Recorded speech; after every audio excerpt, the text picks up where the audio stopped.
Shiv Sena UBT ने social media platform x पर एक video साझा किया है जिसमें दिखाया गया है कि कर्मचारी ने कथित तौर पर कहा था कि एक बिहारी सब पर भारी। इस बयान के बाद पार्टी के विभाग प्रमुख और कार्यकर्ता कंपनी पहुंचे और कर्मचारी को चेतावनी दी। नीतीश कुमार कान चेक करू का रे शोध कितने पे भारी गिरेगा तू? एक बिहारी सब पे भारी कितने पे भारी पड़ेगा? अरे तू किती जणांवर भारी पडणार ते मला सांग आता। इश्यू क्या हुआ, प्रॉब्लम क्या? तू त्या पवारला बोललास एक बिहारी सब पे भारी, भाजप सरकार आलं म्हणून तुम्ही असं बोलणार काय? नहीं कब बोला? पूछो आता इथे लहान निघायची ना मराठी माणसं तुला इथेच त्याला त्याला पाठव इथे पहिली माफी माग, इथे पहिली माफी माग।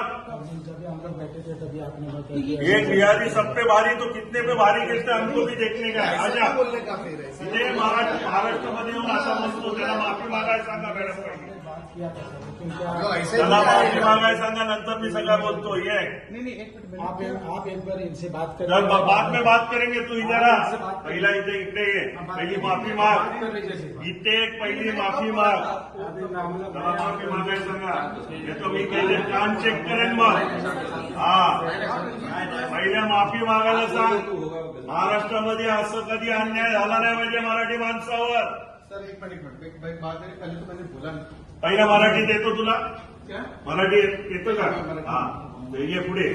मी काही नाही करत बोललो ना, मी तो सांगून करणार, मग त्याला मला तुम्हाला शोधायची गरज नाही। तू बाकी जो बोला वो छोड़ दे, जो भी माफी तू महाराष्ट्रामध्ये कुठल्याही मराठी माणसावर जर अशा प्रकारे दादागिरी केली गेली तर आम्ही सहन करणार नाही।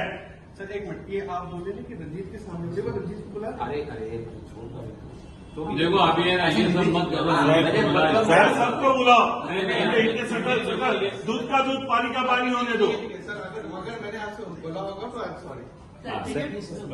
सर मी त्यांना समजावतो, समजावतो म्हणजे तुम्ही एवढी मराठी माणसं असताना आम्हाला यावं लागतं, ही दुःखाची गोष्ट आहे। सांगतो त्यांना त्या माणसाने 19 वर्ष काम केली आहे कंपनी